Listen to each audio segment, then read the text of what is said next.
നമ്മുടെ അനുഭവ ലോകങ്ങളെ പുതുക്കിക്കൊണ്ട് വാസ്തവത്തിൽ കല ചരിത്രത്തെ ഏറ്റെടുക്കും. ഇപ്പോൾ ബഷീറിനെ കുറിച്ച് ഒരാശയം പറഞ്ഞാൽ, ബഷീർ എങ്ങനെയാണ് സാഹിത്യത്തിലേക്ക് വിപ്ലവം കൊണ്ടുവന്നത്?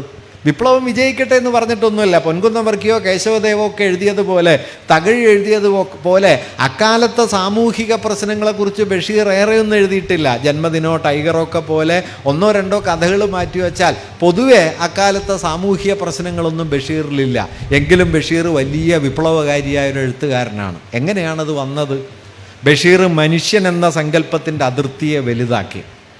നോക്കൂ, നമ്മുടെ സാമൂഹ്യ ചരിത്രത്തിൽ അക്കാലം വരെ അർത്ഥമില്ലാത്ത ജീവിതങ്ങളെന്ന് പരിഗണിക്കപ്പെട്ട പെറുക്കികളെ നമ്മൾ ലുംബൻ എന്ന് ക്ലാസിക്കൽ ഭാഷയിൽ പറയുമല്ലോ.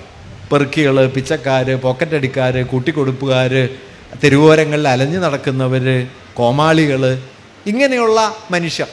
അവർക്ക് ചരിത്രത്തിൽ ഒരു റോളും ആരും കൽപ്പിച്ചിട്ടില്ല. അവർക്ക് ചരിത്രത്തിൽ എന്തെങ്കിലും പ്രസക്തിയുണ്ട് എന്നും ആരും കരുതിയിട്ടില്ല. അങ്ങനെ പെറുക്കികളെന്ന നിലയ്ക്ക് ചരിത്രപ്രവാഹത്തിൽ ചതഞ്ഞരഞ്ഞു പോകാൻ മാത്രം യോഗ്യരാണ് എന്ന് കരുതപ്പെട്ട മനുഷ്യരിൽ നിന്നാണ് മാനുഷികതയുടെ പുതിയൊരു മണ്ഡലം ബഷീർ ഉദ്ഘാടനം ചെയ്തത്. നിങ്ങൾ ആനവാരി രാമൻ നായർ, പൊൻകുരിശു തോമ, സ്ഥലത്തെ പ്രധാന ദിവ്യൻ മുതലായ കഥകളൊക്കെ വായിച്ചു നോക്കിയാൽ അവിടെ പ്രത്യക്ഷപ്പെടുന്ന മനുഷ്യർ ഇത്തരം മനുഷ്യരാണ്. ആനവാരി ആനയെ കോരിയെടുക്കാൻ ശ്രമിക്കുകയാണ്, പൊൻകുരിശു തോമ മോഷ്ടാവാണ്. അവിടെ അനുഭവത്തിന് പുതിയൊരു പ്രകാരമുണ്ട്. ആ പ്രകാരം ഇപ്പോൾ സ്ഥലം കഥകളിൽ ഒരിടത്ത് ഒറ്റക്കണ്ണം പോക്കർ എന്ന് പറയുന്ന ഒരാളുണ്ട്. അയാൾക്കൊരു മകളുണ്ട്, സൈനബ എന്നത്. ഒറ്റക്കണ്ണം പോക്കറുടെ കടയിൽ ചായ കുടിക്കാൻ വരുന്ന ഒരാളാണ് മണ്ട മുസ്തഫ. മണ്ട മുസ്തഫയും സൈനബയും തമ്മിൽ പ്രേമമാണ്. അപ്പോൾ ഈ പ്രേമത്തിൻ്റെ അടയാളമായിട്ട് സൈനബ കൊടുക്കുന്നത് എന്താണെന്ന് വെച്ച് കഴിഞ്ഞാൽ, ഈ ചായക്കടയിൽ വരുന്ന സമയത്ത് ഇവൾ പുട്ടുണ്ടാക്കുമ്പോൾ പുട്ടുകണയിൽ പൊടിയിട്ടിട്ട് അതിൽ ഒരു മുട്ട എടുത്തിട്ട് വീണ്ടും പൊടിയിട്ട് നിറച്ചിട്ട് ആവിയിൽ വേവിക്കും. വെന്തു വരുമ്പോൾ ഈ മുട്ട പുഴുകിയ മുട്ടയായിത്തീരും. ഈ മുട്ട അകത്തൊളിച്ചിരിക്കുന്ന ഒരു കഷ്ണം പുട്ടാണ് വാസ്തവത്തിൽ സൈനബ എന്നും കൊടുക്കുക. ഇത് പ്രണയത്തിൻ്റെ അടയാളമാണ്. നിങ്ങളൊരു പുഴുകിയ മുട്ട കാമുകനും കൊടുത്ത് അന്ന് തീരും കേട്ടോ പ്രണയം.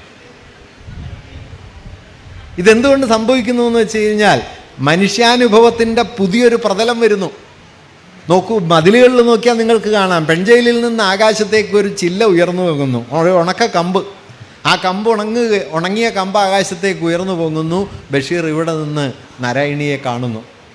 ഞാൻ നിന്നെ കാണുന്നു, എന്നെ കണ്ടിട്ടില്ലല്ലോ, കാണുന്നു മതിലുകൾ എന്ന് ബഷീർ പറയുന്നു. ഞാൻ പറഞ്ഞെന്താണെന്ന് വെച്ച് കഴിഞ്ഞാൽ, മനുഷ്യരെന്ന സങ്കല്പത്തിൻ്റെ അതിർത്തി വലുതാക്കിക്കൊണ്ട് മാനുഷികത അതേവരെ ഇച്ഛാശക്തിയുള്ള തൊഴിലാളിയുടെ, ഇച്ഛാശക്തിയുള്ള പോരാളിയുടെ, കർഷക നേതാവിൻ്റെ കീഴ്ത്തട്ടിലെ സമരായുധങ്ങളുമായി നിൽക്കുന്ന മനുഷ്യരിലേക്ക് വരെ തകഴിയും ദൈവവും എത്തിച്ചെങ്കിൽ, അതിനും അപ്പുറത്തേക്ക് മനുഷ്യനെന്ന സങ്കല്പത്തെ കൊണ്ടുപോവുകയും ഒരു പെറുക്കിയുടെ ജീവിതത്തിനും വാസ്തവത്തിൽ മാനുഷികതയുടെ വിശാല ലോകം നൽകുകയുമാണ് ബഷീർ ചെയ്യുന്നത്.